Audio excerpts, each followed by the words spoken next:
जय भोलेनाथ।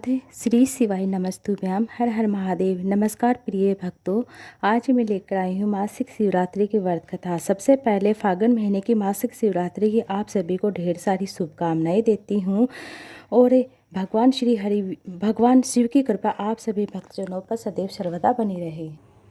सबसे पहले आप सभी को बता दूं कि हर महीने के कृष्ण पक्ष की चतुर्दशी तिथि होती है, वह मासिक शिवरात्रि का दिन होता है। इस दिन भक्तजन भगवान देवादिदेव महादेव भोले बाबा की पूजा आराधना करते हैं और आज है 12 मार्च 2025 दिन है बुधवार, मासिक शिवरात्रि है। प्राचीन काल की बात है, एक बार चिंद्रभानु नाम का एक शिकारी रहता था जो अपने परिवार का भरण पोषण जानवरों का शिकार किया करता था। उस शिकार पर एक साहूकार का कर्जा था जिसे वह लंबे समय से चुका नहीं पा रहा था। इस कारण साहूकार ने एक दिन उसे शिव मठ में बंदी बना लिया और बंद कर दिया। संयोग से उस दिन शिवरात्रि थी। साहूकार के घर पूजा का आयोजन हो रहा था। शिकारी ध्यानपूर्वक भगवान शिव से संबंधित धार्मिक वार्ताएं सुन रहा था। अगले दिन उसने शिवरात्रि व्रत की कथा सुनी। शाम को साहूकार ने उसे बुलाया और कर्ज चुकाने के विषय में चर्चा की। शिकारी ने अगले दिन सारा कर्ज चुकाने का वचन देकर कैद से मुक्त होकर चला जाता है। वह प्रतिदिन भांति जंगल में इधर उधर घूमता है शिकार के लिए। दिन भर बंदी गृह में रहता है, तब भूखा रहता है और प्यास से अत्यंत परेशान हो जाता है। शिकारी की खोज में वह काफ़ी दूर निकल जाता है। जब रात हो जाती है, अंधेरे में वह किसी वृक्ष के ऊपर बैठ जाता है। रात उसे जंगल में ही बितानी पड़ती है। वह वन में एक तालाब के किनारे एक बेल पत्र के पेड़ पर चढ़ जाता है, रात बिताता है और दिन होने का इंतजार करता है, शिकार का इंतजार करता है। बेल वृक्ष के नीचे एक शिवलिंग था जो बेल पत्रों से ढका हुआ था, लेकिन शिकारी को इसका ज्ञान नहीं था। जब उसने पड़ाव बनाने के लिए टहनियाँ तोड़ी तो वे संयोगवश शिवलिंग पर गिर जाती हैं। इस प्रकार दिन भर भूखे प्यासे शिकारी का व्रत पूरा हो जाता है। शिवलिंग पर बेलपत्र चढ़ जाते हैं। एक पहर की रात्रि बीतने के बाद पूजा हो जाती है। एक गृहिणी हिरनी तालाब पर जल पीने आती है। जैसे शिकारी ने धनुष पर तीर चढ़ाई, परतंजा खींची। हिरनी ने कहा, मैं गर्भवती हूँ और जल्द ही बच्चे को जन्म देने के बाद मैं तुम्हारे पास आ जाऊँगी, तुम मेरा शिकार कर लेना। और अब करना उचित नहीं है, क्योंकि दो प्राणियों की हत्या करना कोई भी मतलब नहीं मानेगा। मैं अपने बच्चे को जन्म देकर शीघ्र ही आ जाऊंगी, तुम मुझे मार लेना। शिकारी ने प्रत्यंजा ढीली कर ली। हिरनी जंगली झाड़ियों में गायब हो जाती है। प्रत्यंजा खींचने के बाद, ढीली करने के बाद कुछ बेलपत्र अनायास से टूटकर शिवलिंग पर फिर से गिर जाते। इस प्रकार अनजाने में प्रथम पैर की पूजा हो जाती है। इस तरह से प्रथम पैर की पूजा हो जाती है। अब अगले पैर फिर कुछ ही देर बाद एक और हिरण उधर से निकलता है। शिकार की प्रसन्नता का ठिकाना नहीं रहता। समय पाने पर उसने धनुष पर बाण चढ़ाई। तब उसने देख लिया। हिरनी ने विनम्रतापूर्वक निवेदन किया, हे शिकारी, मैं थोड़ी देर पहले ऋतु से निवृत्त हुई कामातुर वीरणी हूँ। अपने प्रिय की खोज में भटक रही हूँ। मैं अपने पति से अति शीघ्र मिलकर तुम्हारे पास आ जाऊंगी। शिकारी ने उसे भी जाने दिया। 2 बार शिकार को खोकर उसका माथा ठनक जाता। अब चिंता में पड़ गया। रात्रि का पहर बीत गया। उसके बाद फिर धनुष से अलग कर बेलपत्र शिवलिंग पर फिर गिर जाते। दूसरे पहर की पूजा संपन्न हो जाती है। तभी एक अन्य हिरने अपने बच्चों के साथ इधर उधर निकल रही हैं। शिकारी के लिए वह स्वर्णमय अवसर था। उसने धनुष पर तीर चढ़ाने में देर नहीं लगाई।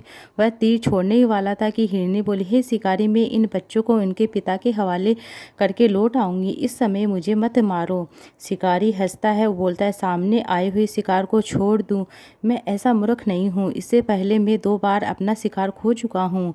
मेरे बच्चे भूख प्यासे से व्याकुल हो रहे हैं। उत्तर में हिरनी ने फिर कहा, जैसे तुमने अपने बच्चों को ममता सता रही है, ठीक वैसे ही मुझे भी शिकारी मेरी ममता मुझे विवश कर रही है। मेरा विश्वास करो, मैं इन्हें पिता के पास छोड़कर तो तुरंत लौट आऊंगी, प्रतिज्ञा करती हूँ।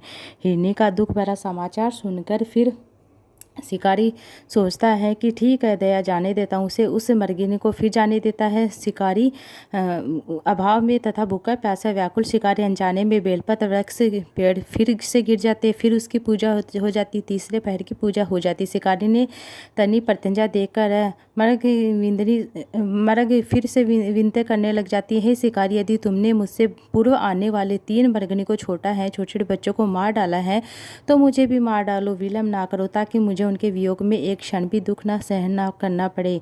मैं उन हिरनियों का पति हूँ। यदि तुमने उन्हें जीवन दान दिया है तो मुझे भी कुछ क्षण के लिए जीवन दान देने की कृपया करो। मैं उनसे मिलकर तुम्हारे समक्ष उपस्थित हो जाऊंगा। मर्ग की बातें सुनकर शिकारी के सामने पूरी रात का घटना चक्कर घूम जाता है। उसने सारी कथा मर्ग को सुना दी। तब मर्ग ने कहा, मेरी तीनों पत्नियां इस प्रकार प्रतिज्ञाबद्ध होकर गई हैं, मेरी मृत्यु से पहले धर्म का पालन नहीं कर पाएगी। अतः जैसे तुमने उन्हें विश्वास पात्र मानकर छोड़ा है, वैसे मुझे भी जाने दो। मैं उन्हें सबके साथ तुम्हारे सामने शीघ्र ही उपस्थित करूंगा। शिकारी ने उसे भी जाने दिया। इस प्रकार प्रातः हो गई। उपवास, रात्रि जागरण, शिवलिंग पर बेलपत्र चढ़ने से अनजाने में ही शिवरात्रि की पूजा पूर्ण हो जाती है, पर अनजाने में ही की गई पूजा का परिणाम उसे तत्काल मिलता है। शिकारी का हिंसक हृदय निर्मल हो जाता है।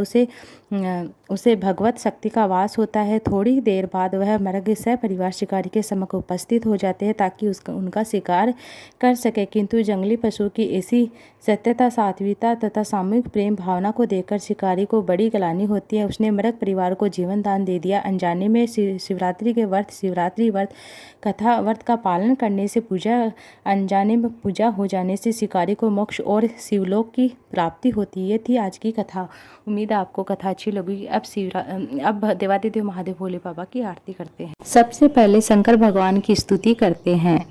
आशुतोष शशांक शेखर चंद्र मौलि चिदंबरा, कोटि कोटि प्रणाम शंभु, कोटि नमन दिगंबरा, निर्विकारी ओमकारी अविनाशी, तुम ही देवादिदेव। जगत सर जग परल करता, शिवम सत्यम सुंदरा, निरंकार सब रूप कार्य कालेश्वर महायोगीश्वरा, दयानिधि दानीश्वर, जय जटाधारी अभय करा, शूलपाणि त्रिशूलधारी, ओघड़ी वागंबरी, जय महेश त्रिलोचनाय, विश्वनाथ विशंबरा, नाथि नागेश्वर हरो हरि, पाप शाप विशापितं, महादेव महान भोले, सदा शिव शिव शंकरा, जगतपति अनुरकति भक्ति सदैव तेरे चरण हो, क्षमा हो अपराध हो जयति जगदीश्वरा, जन्म जीवन जगत का संताप ताप मिटे सभी, ओम नमः शिवाय मन जपता रहे पंचाक्षरा, आशुतोष शशांक शेखर चंद्र मौलि चिदंबरा, कोटि कोटि प्रणाम शंभु, कोटि नमन दिगंबरा, कोटि नमन दिगंबरा, कोटि नमन दिगंबरा।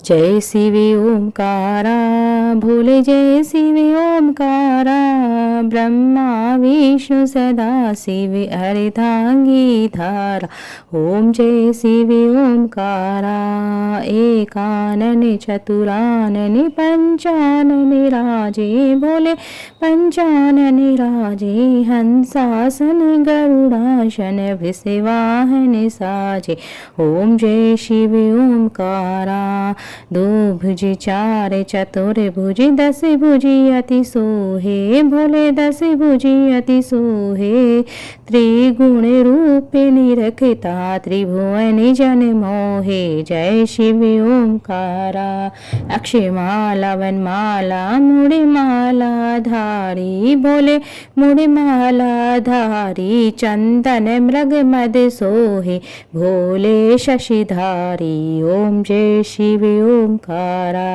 श्वेतांबर पीतांबरे वागंबरी अंगे भोले वागंबरी अंगे सनकादिक गरुणादिक भूतादिक संगे ओम जय शिव ओंकारा करके मैद कमंडल चक्र त्रिशूलधारी भोले चक्र त्रिशूलधारी सुखकारी दुखहारी जग पालनकारी ओम जय शिव ओंकारा ब्रह्मा विष्णु सदा शिव जानत अविवेका भोले जानत अविवेका प्रणवांचर में शोभित ये तीनों एका जय शिव ओंकारा त्रिगुण शिव जी की आरती जो कोई नर गावे भोले जो मन से गावे कहत शिवानंद स्वामी सुख संपत्ति पावे ओम जय शिव ओंकारा भज शिव ओंकारा हर हर महादेव श्री शिवाय नमस्तुभ्यं।